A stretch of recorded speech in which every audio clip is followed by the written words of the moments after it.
morning to everyone and welcome to this first BRICS Digital Policies webinar that has been organized by the CyberBRICS project at the FGV Fundação Getulio Vargas.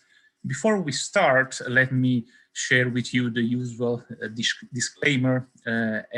Every speaker in this webinar is only conveying his or her own opinion.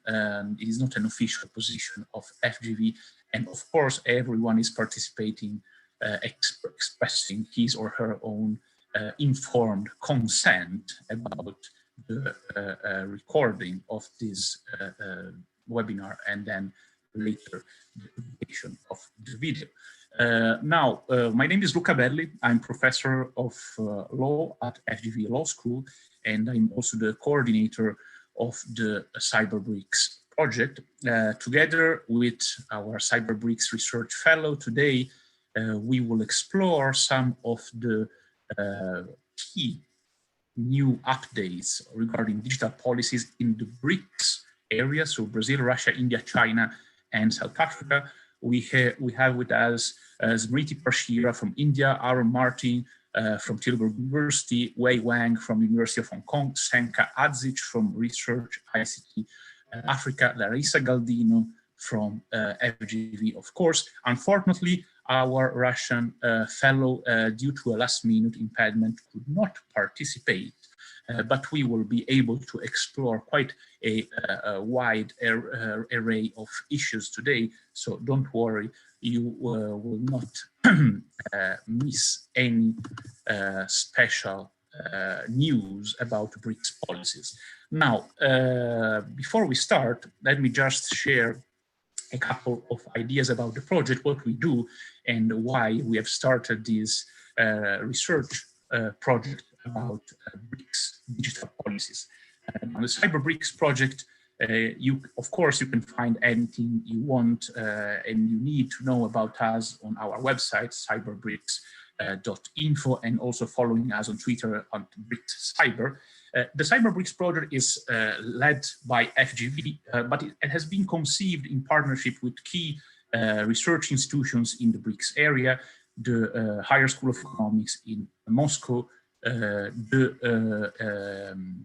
CIS, Center for Internet and Society in India, the University of Hong Kong and Fudan University in China, and last but of course not least, Research ICT Africa in South Africa.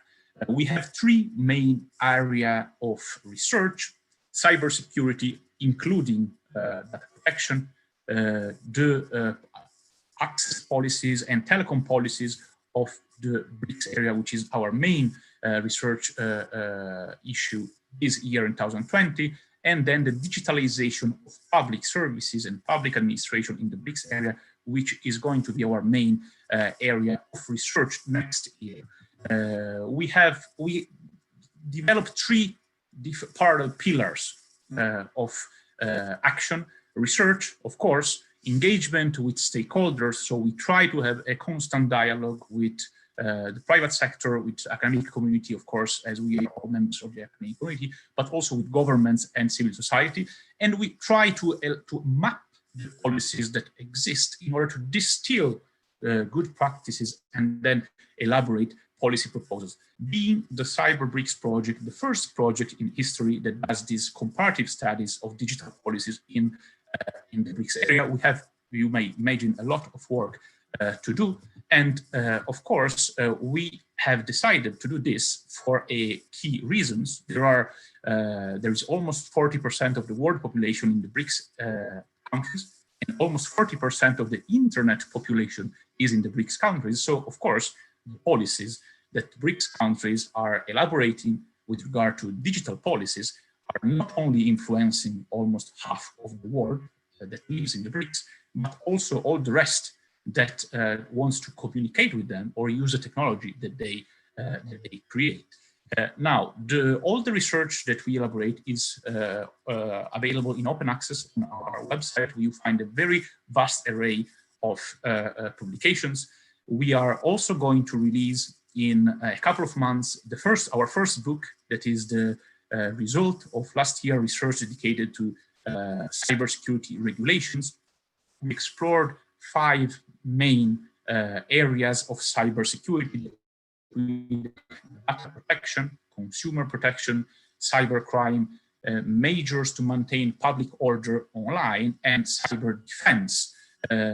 We have not, of course, done exhaustive studies, for instance, cybersecurity measures with regard to internet access policies and telecommunications were excluded from last year's study because we are also dealing with this year. So don't be afraid, you will receive analysis on almost every issue. We are also putting forward concrete recommendations, and we are one of the concrete examples was this article in China Today, the official press organ of the Chinese government, calling for data protection and cybersecurity norms be put forward by the BRICS, also the global level. This, of course, was in accordance with the previous BRICS engagement from the 2017 Xiamen Declaration, exactly in this direction, building global norms on data protection and cybersecurity. And we have seen very recently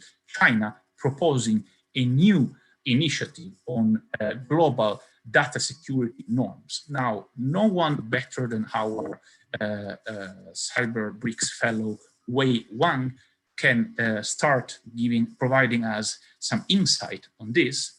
So, Wei, please, the floor is yours. We know that China has proposed this recent initiative.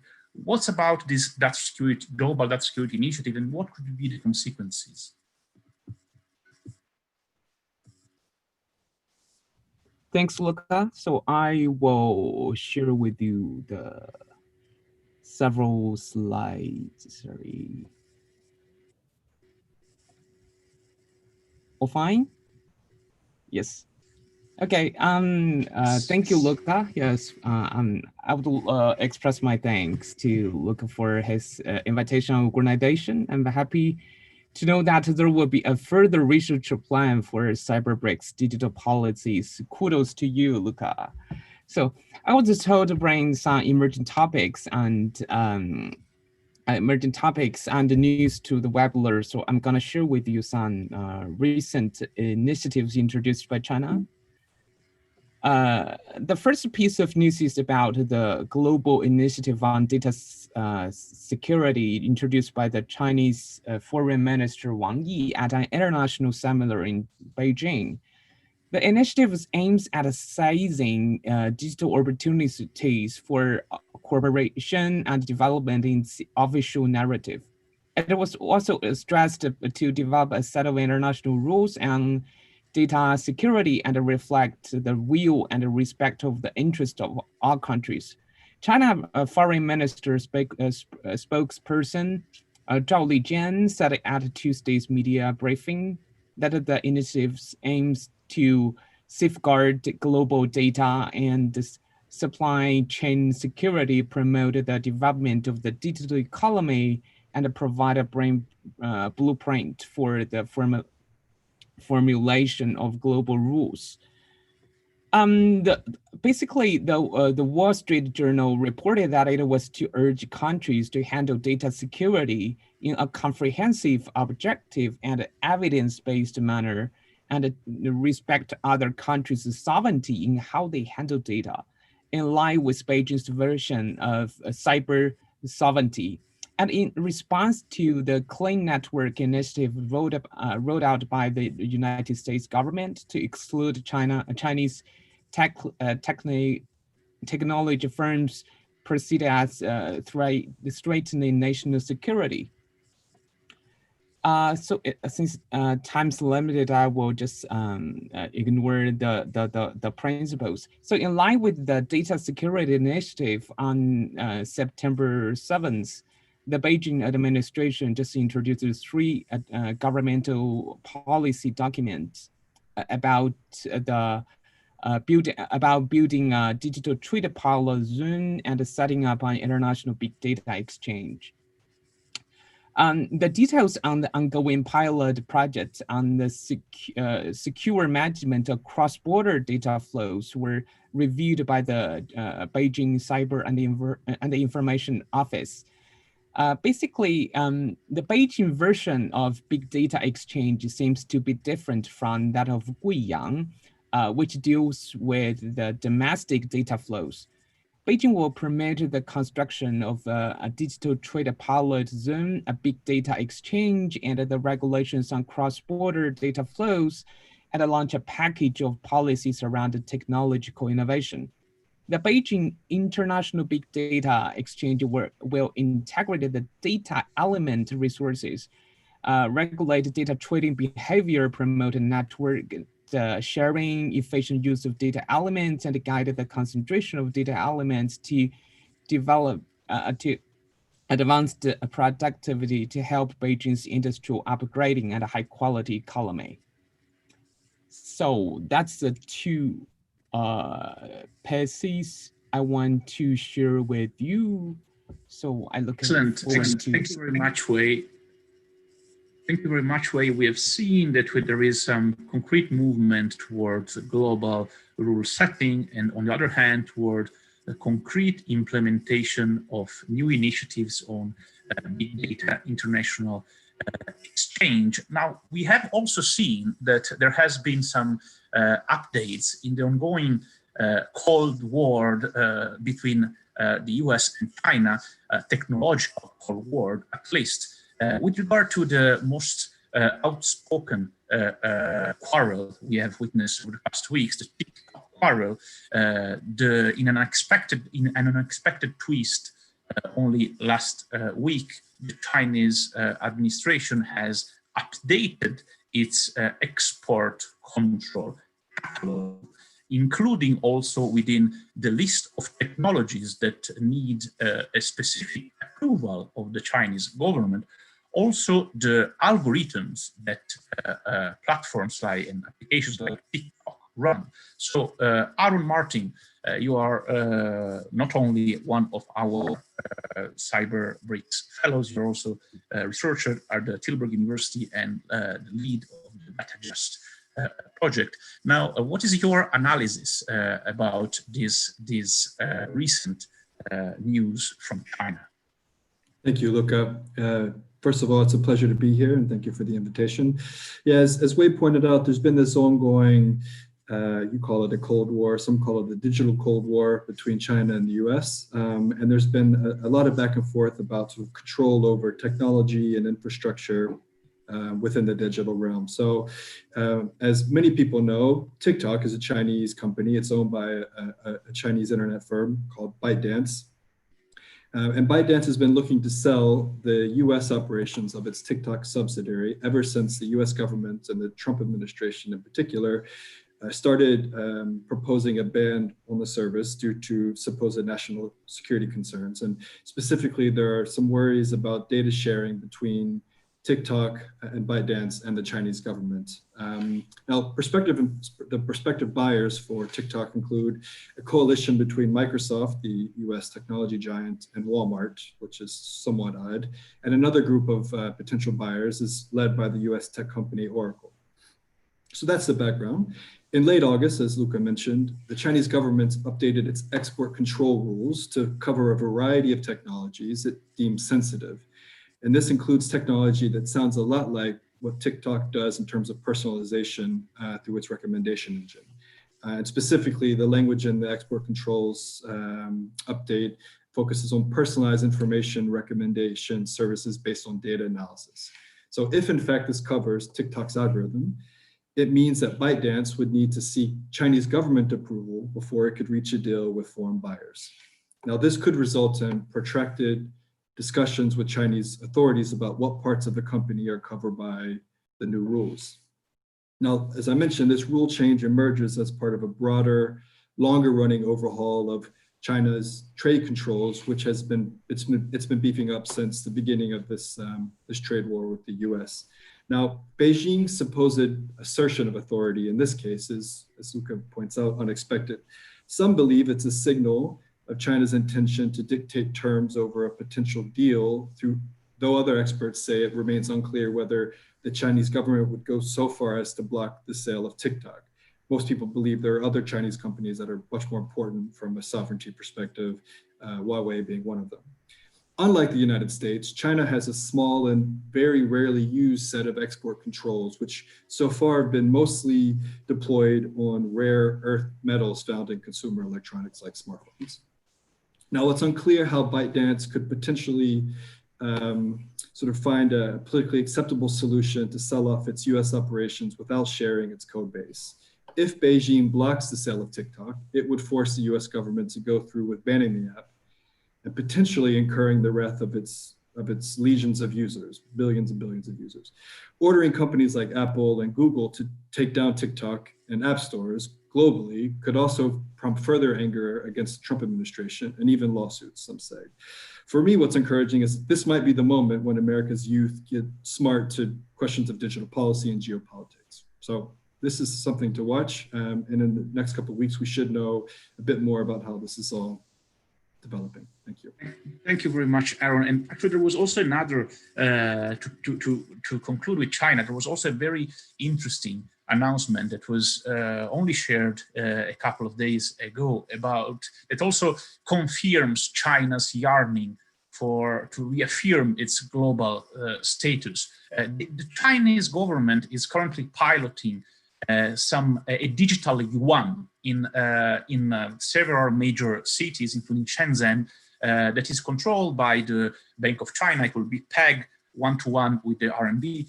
And the aim is to create a new sort of digital currency, cryptocurrency made in China that aims, of course, to challenge the global currency status of the US dollar. So what do you think, Aaron? What is your analysis also of this emerging struggle between China and the US? Indeed. So as you pointed out, last week, China announced the expansion of tests for the central bank-led digital yuan project. And the trials are expected to commence in major cities across the most developed regions of China. It's a long list of areas and sort of important cities that will be trialing the digital currency. Now, I should point out that as of this week, a lot of details are still not very well known about the project and how it's going to work in practice, but it's believed that users will be able to download a digital wallet onto their cell phones, fill it with money from their bank account, similar to going to a cash machine. And they would then use that money, known as a digital currency electronic payment, like cash, to make and receive payments directly with anyone else who has a digital wallet.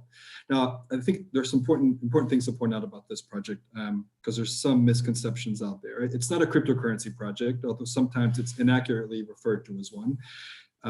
As you point out, Luca, the new digital currency is expected to be pegged one-to-one with the existing renminbi. And in fact, the project was started by a former governor of the central bank who wanted to protect China from having to someday adopt a standard like Bitcoin, which is designed and controlled by others. It's a decentralized platform. Now, I think there's some interesting questions that follow from these developments. One of those is around how this will impact on the big tech companies in China, including Ant Group, which runs Alipay, and Tencent, which operates WeChat, which already offers some hugely popular payment services. Of course, there's also questions about how this will impact on some of the other non-Chinese platforms like Facebook's Libra currency, which is also still under development. And as always, it's hard to predict what will happen with these sorts of developments, but some believe that the digital currency will prove as important in the history of global currencies as the gold standard was and the Bretton Woods system was in terms of pegging exchange rates to the US dollar. I think we'll see in the coming weeks, months, and years whether this is the case. I mean, this is something to watch indeed. And before we proceed, let me also remind that if any of the people that is following us in this moment wants to share any questions, there is a link in the YouTube description that allows you also to share questions. Our CyberBRICS project coordinator, Walter, is also collecting all your questions. So if you have any doubt, if you following us want to ask anything in particular, please feel free to share your question. We will have time at the end of the webinar for at least 10 minutes of debate. Now, moving to India. India has been hitting the headlines over the past months for his new data protection framework that has been actually in the pipelines since a couple of years now. But very recently, the government has shared a new report on with key normative and institutional recommendation for non-personal data.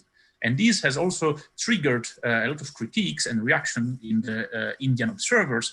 Smriti, Parsheera, you are our CyberBRICS fellow analyzing India. Please let us know what is happening with this non-personal data initiative. Thank you. Thanks, Luca. I'm just going to start sharing my screen, but meanwhile, it's great to be a part of this conversation. Okay, so yeah, as you mentioned, for about 2 years, we've been having this conversation on personal data in India, but only much recently, the government set up this committee, which was sort of multi-stakeholder in ways. So it was not a pure government committee, and they submitted their report to the government in July, and that's been put out for consultation. So I'll just give you a broad overview of some of the recommendations that this committee has made, and then the concerns that have come up from the technology policy community in India as a response.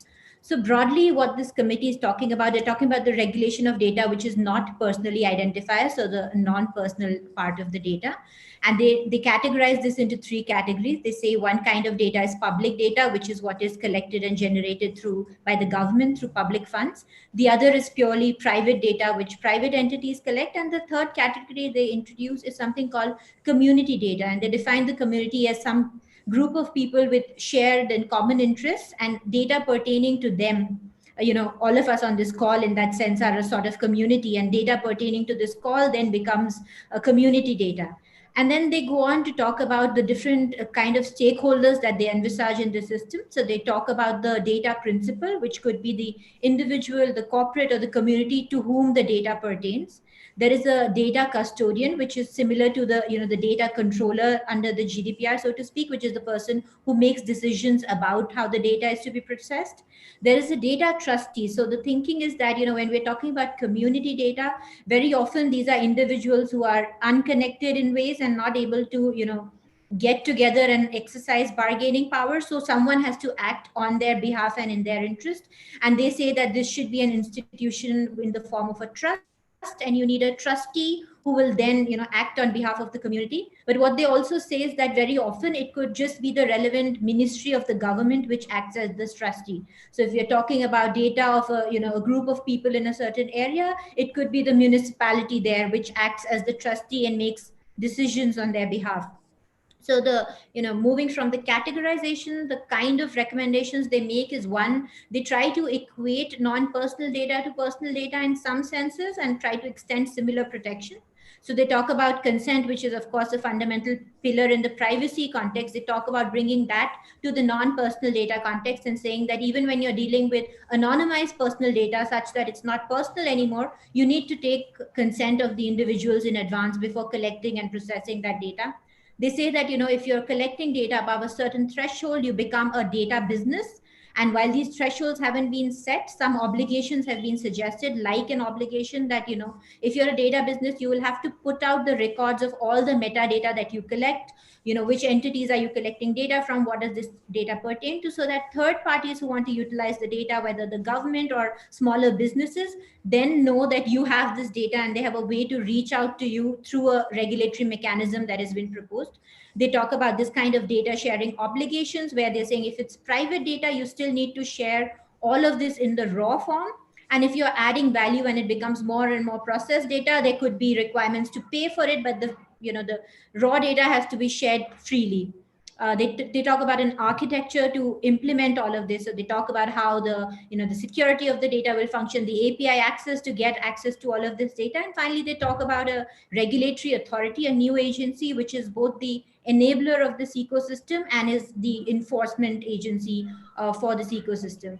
But as you rightly mentioned, Luca, this has led to a lot of concerns because, as you can see from the recommendations here, it's pretty wide-ranging, widespread, intrusive in terms of business practices, with the aim of benefiting a social and economic good coming out of it. But the concerns that have come out is that, one, while making these proposing these solutions, it hasn't really been articulated whether, for the problem that has been identified, which is that, certain businesses hoard a lot of data and, the society and the state are not benefiting, whether this is really the least intrusive and the least coercive way to achieve the objective of opening up that data. It talks about empowering the community, but many of us have the fear that in the name of empowering the community, it's actually ending up empowering the state, because the state is the one which will exercise that agency on behalf of the community. The state is also sometimes the data controller, sometimes it will be the regulator. So that kind of conflict of interest will come out of these proposals.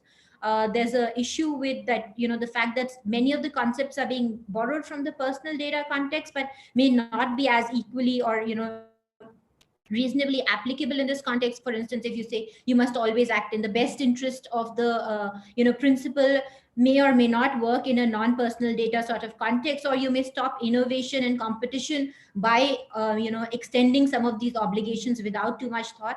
And finally, of course, this new agency is being proposed in a context where we already have a competition authority. We have the proposal for a new data personal data regulator. There are sectoral regulators. So how all of this will be harmonized and work together, that's something which the report doesn't really talk about in enough detail.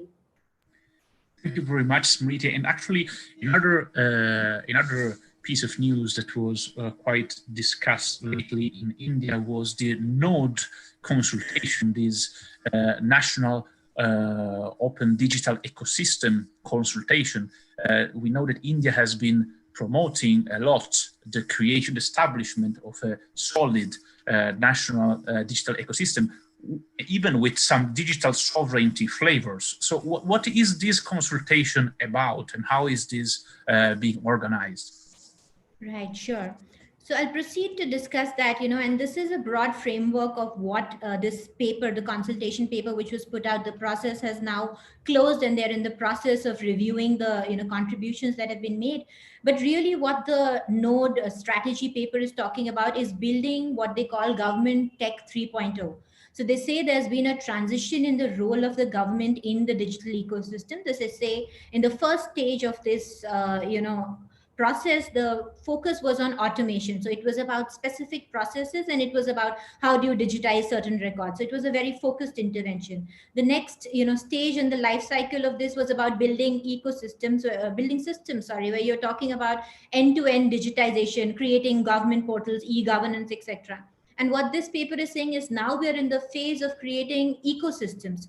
So, this is how they define a node. I have the definition up on the slide. They talk about creating open delivery platforms where basically the government, acting along with private actors, will create these systems where a certain technology will be adopted. So they say this could be applicable to multiple sectors like health, agriculture, skills ecosystems. And the idea is that the government will get involved in thinking about what is the underlying technology that is required for interoperability and for bringing up this sector.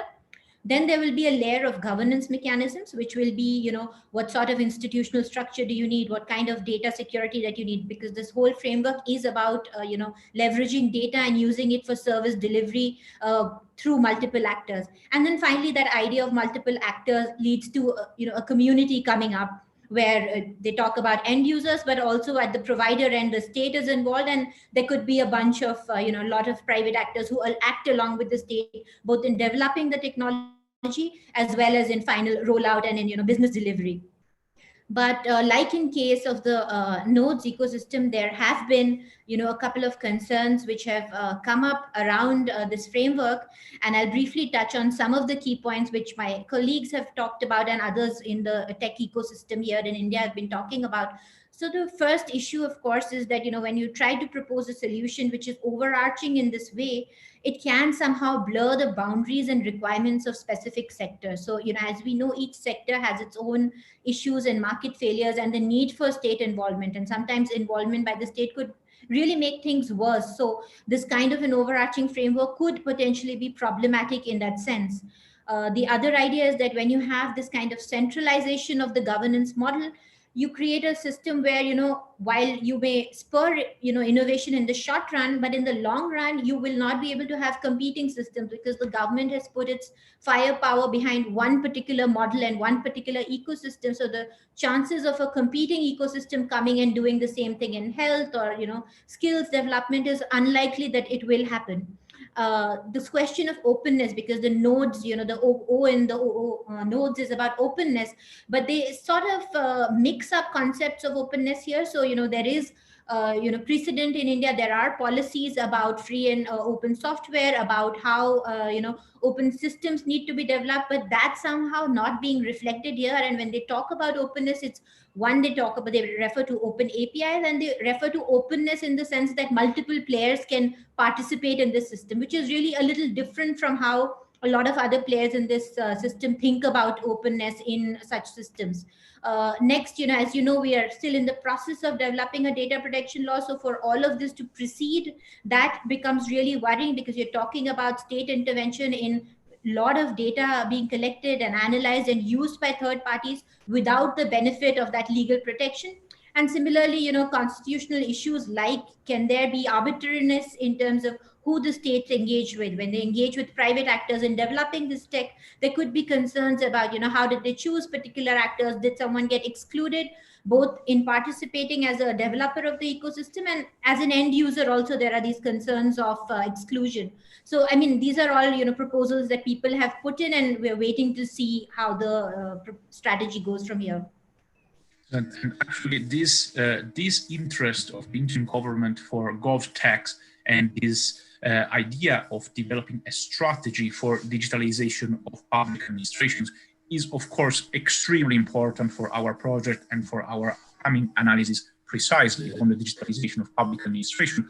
And I also think the current research of our CyberBRICS visiting professor Ian Brown on interoperability may be extremely relevant to try to contribute actively to the development of these policies. Now, moving from one continent to another, Brazil. Brazil, the tropical giant, has been discussed at length over the past couple of years for his successes in the creation of new progressive laws, the Marco Civil, for the great achievement of a new data protection law, the LGPD, which is the acronym of Lei Geral de Proteção de Dados. But so far, no one knew when the LGPD would have finally entered in force. It was supposed to enter in force in January of 2020. It was first postponed to August. Then two other attempts of postponing it were put forward by the government and by the presidency. But then finally, almost like in a miracle, we now know that the LGPD will soon enter in force. Larissa Galdino, you are a postdoc researcher at FGV. You are dealing with the Brazilian analysis. Please, what's new with the LGPD? Okay, thank you, Luca. It's my pleasure to be here. You share my presentation. Okay, just a minute, please.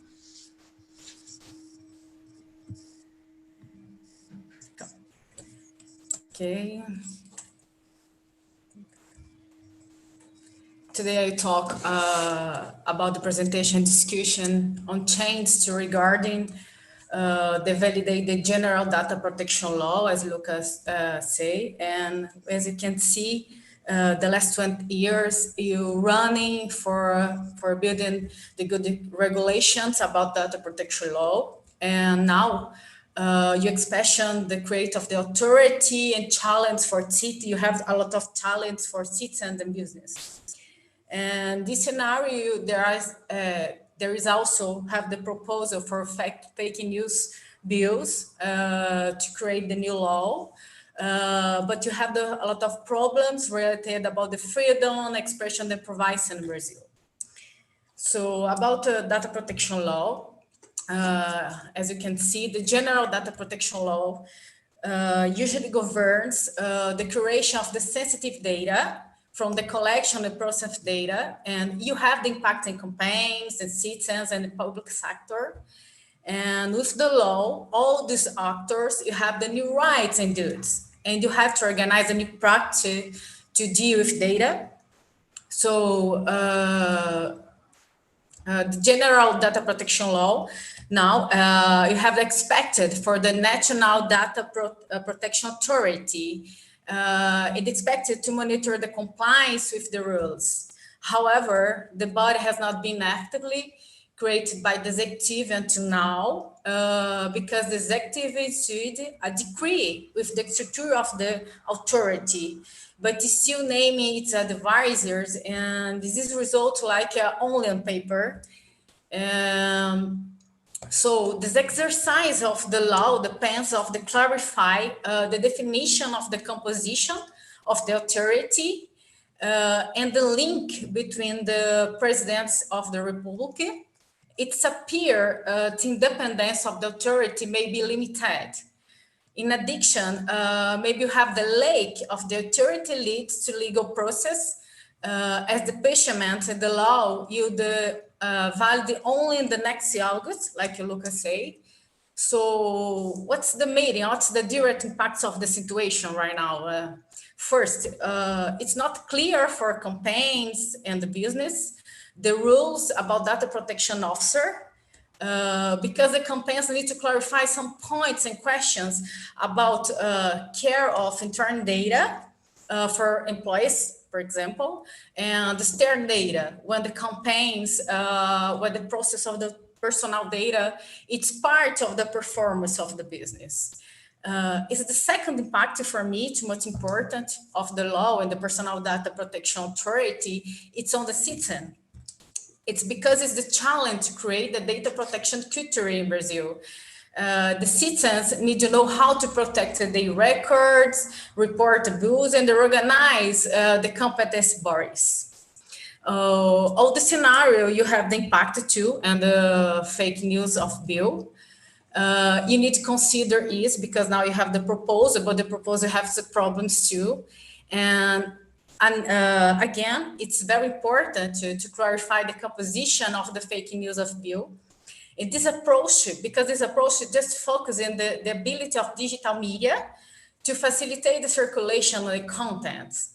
And this includes the dissemination of the false information, fake news. So the proposal, the text does not have a direct approach in the responsibility of the platforms and the target market.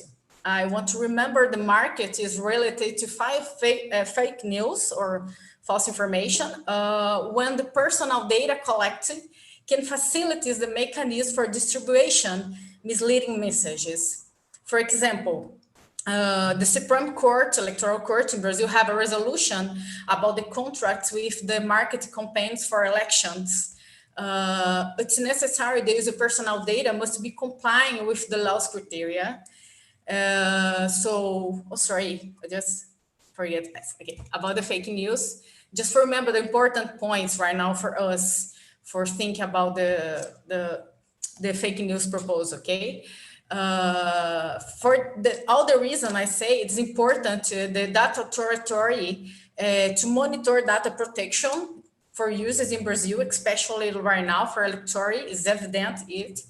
And you have a lot of criticism about the proposed law. First, because you don't have the transparency and in the situation, the transparency must be the rule for all the automated process. You have machine learning, algorithms, etc. And again, the tracking private messages has impact on the freedom of expression. So you need to be careful about the articles and proposal. And the procedures for content moderation mechanism is not clear. You don't know about the transparency, you don't know about the report of the information that the platform should provide. And just for finish, you don't have a user identification can facilitate abuse or mechanism for dissemination of the procedures. And again, you have to need careful. It's not clear all the articles about use the the identification. So note this, you have a lot of implications for general data law protection law and personal data and authority too. So you cannot you need running together, and you need like a synergy between data protection law and authority for provide the the spread of fake news in Brazil. Thank you very much, Larissa. And yes, as you were mentioning, there has been the two main debates lately in Brazil about digital policies have been centered on the entry in force of the LGPD, the law that will partly enter in force probably in days as soon as the President Bolsonaro will sign it with his presidential sanction, but the sanctions of the LGPD have been deferred. And the entry in force of the sanctions has been deferred to next year, to next August. So there we will have probably the part of the law already in force, the sanctions only in force next year, and the new data protection regulator whose structure has been defined now, but has not yet been created. And it's a central piece, of course, of the Brazilian data protection framework, still has to be created, and nobody knows precisely when it will be created. And as you were mentioning, in an electoral year, Brazil will have municipal elections in October, November, and this will be extremely key to have should be a priority to have a data protection authority, but so far we haven't seen it.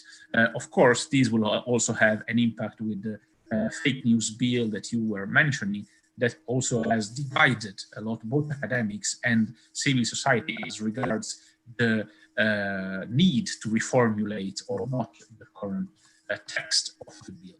Now let's move to another country, South Africa, the African country, and specifically South Africa.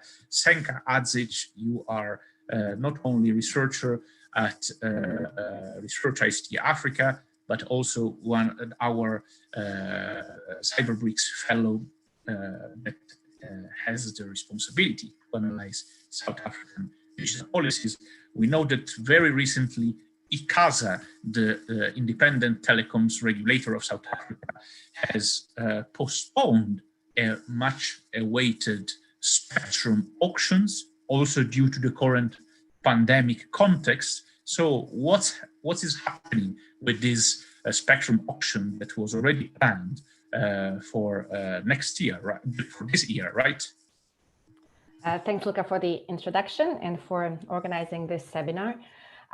So basically, after postponing the spectrum auction several times already, this year ICASA has again failed their own deadline on 30th of June 2020. And right now the plan is to publish the ITA, the invitation to apply for both the high demand spectrum and the wholesale open access network by the end of this month. This time, the delay was basically impacted by prioritizing the release of the COVID-19 emergency spectrum in April this year, with the idea to provide relief to incumbent operators so that they can meet the increased demand for broadband during lockdown, because suddenly we had a lot of homeschooling, remote work. So basically, the demand for high-speed access was much higher than usual. And at Research ICT Africa, we criticized this move for having favored incumbent operators and not using this as an opportunity to encourage innovation and address the issue of digital inclusion, because in South Africa, still around 50% of the population is offline.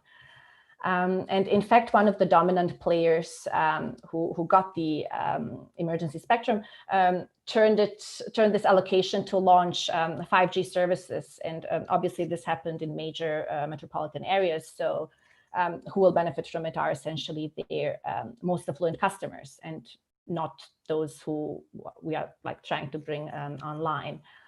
Anyway, this free temporary spectrum will be closed at the end of November, and then it will be placed on auction. And according to the minister, the wholesale open access network is still a priority. And the government does recognize that there are over 400 players in the country who hold electronic communication service licenses, but they are not able to access spectrum. And the fact that no new spectrum has been allocated to operators in the past 14 years is one of the biggest obstacles to reducing the data prices in South Africa. And yeah, we are hoping to see some changes and price reductions in 2021 after the auction, and hopefully bring also more people online. Thank you for this, Senka. And actually, you and together with your Research ICT Africa colleagues and our board member, Alison Gilwold, penned a very interesting article on innovative spectrum strategies that was also published on our website. Very interesting to know how this is evolving, specifically to understand how these spectrum auctions will be utilized to expand access and expand connectivity in the country, and if these may or may not be considered as a good practice to be replicated elsewhere. Another very important point that has been discussed, actually that is discussed since a couple of years, but had some turning points lately in South Africa, was POPIA, the Protection of Personal Information Act, first issued in 2013, but then enacted with a quite lethargic strategy. Very recently in July, there were some key developments with regard to the enactment of new sections. So and this is also very important in the current context of data leaks and explosion of new malicious attacks. So what's happening with POPIA? Yeah, so in late June, the president announced that more sections of the act would come into force on 1st of July. And well, due to the very wide definition of the term personal information, the commencement of the act will have far-reaching implications for responsible parties. And talking about data breaches, so that term, well, generally refers to the access or acquisition of personal information by an unauthorized person. And according to the Act, where a data breach occurs, there is an obligation of the responsible party to report the breach to the information regulator and to the affected data subject.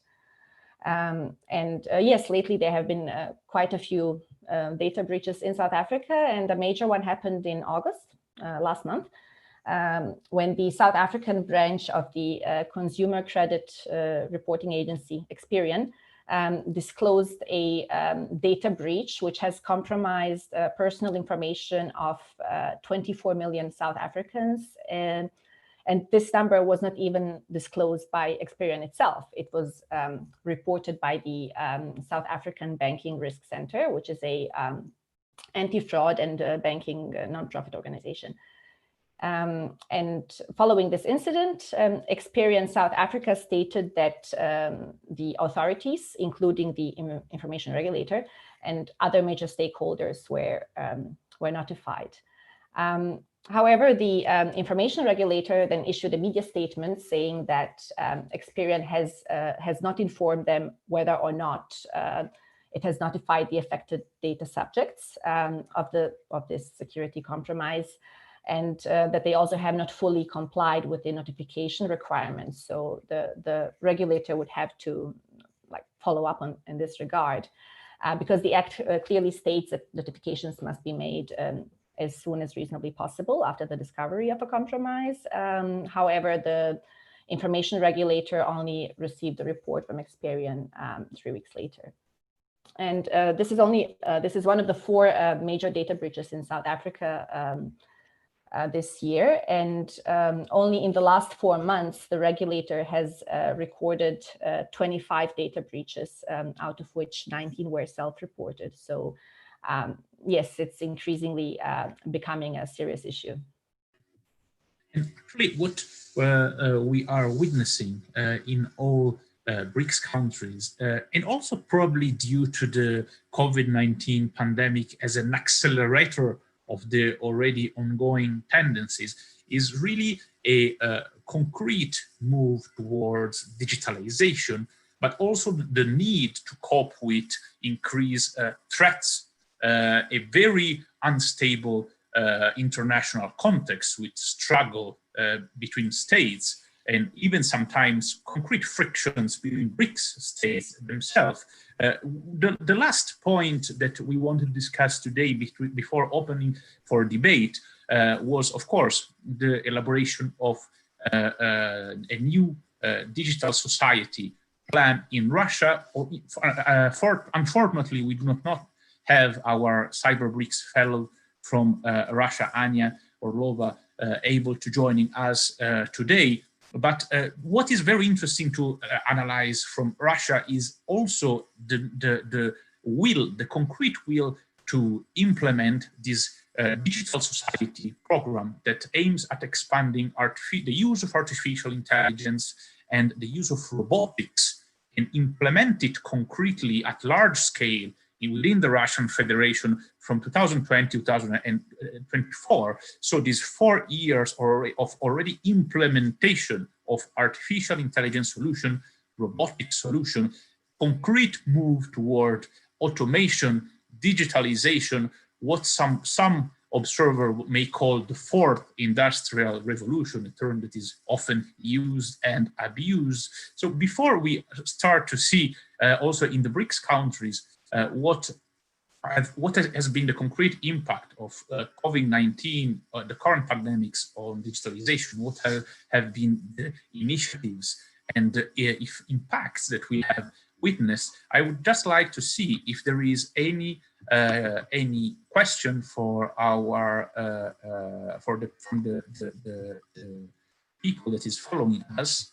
I do not see any questions so far. So excellent. So we can proceed in our last 7 minutes before we conclude with a little bit of debate. So I would like to have a quick round of impressions from our fellows about what have been what do you think has been the concrete impact on the current pandemic on the elaboration of policies? What if you have a couple of examples of digital policies, or Senka, you for instance, you were mentioning the fact that ICASA, at least ICASA has offered as an explanation for the postponing the current of the spectrum auction, the current pandemic. What in your opinion has been the impact of the current situation of smart working, lockdown, data leaks, malicious attacks on the posture of your countries of analysis? I don't know who would like to start first. Be my guest.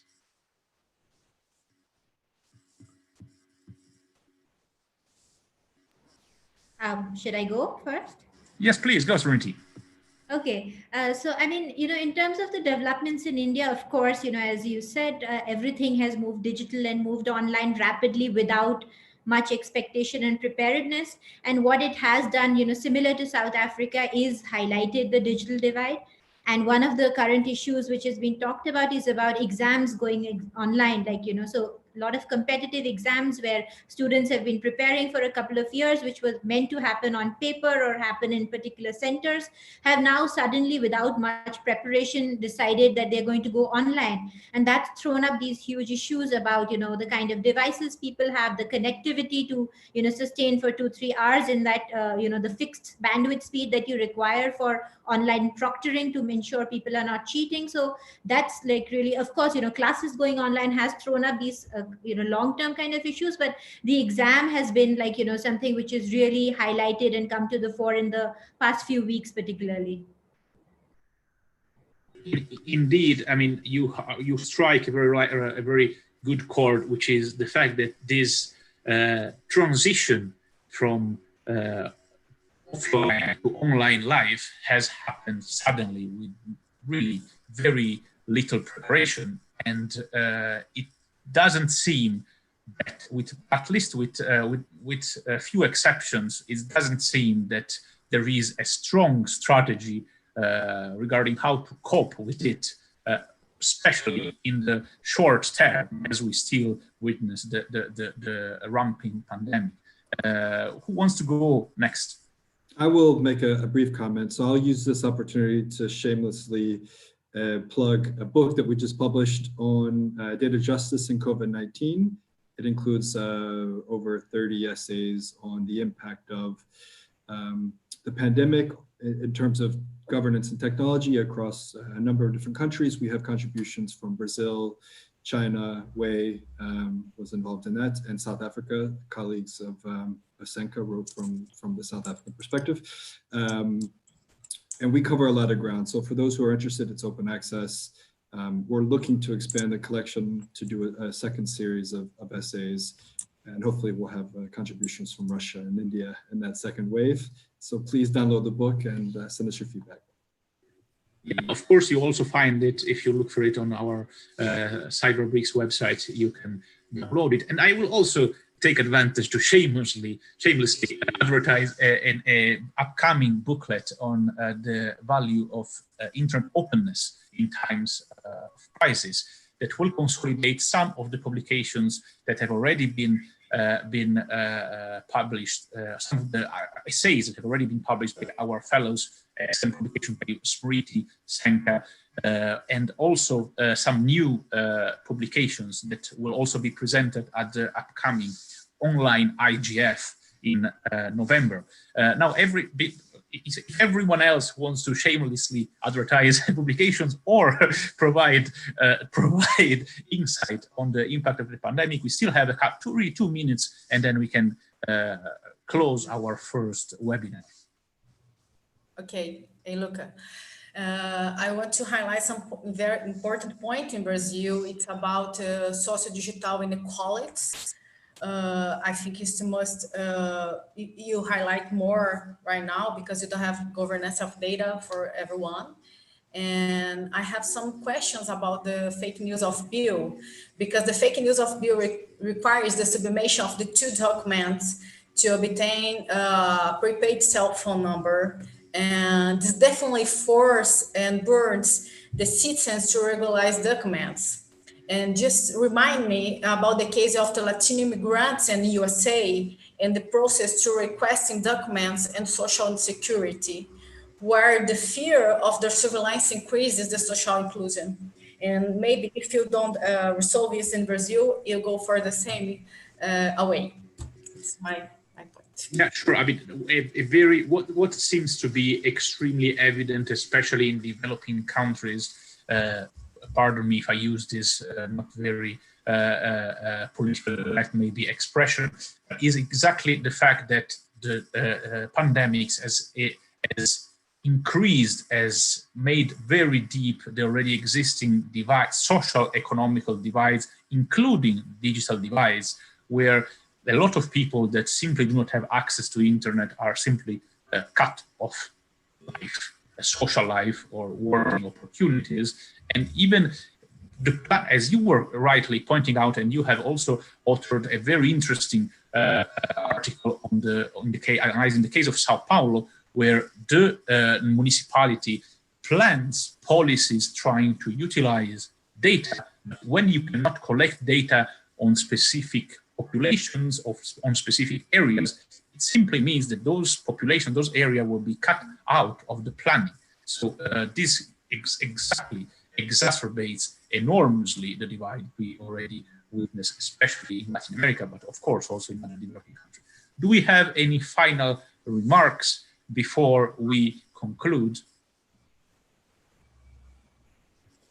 Basically, I would like to link digital yuan to the pandemic.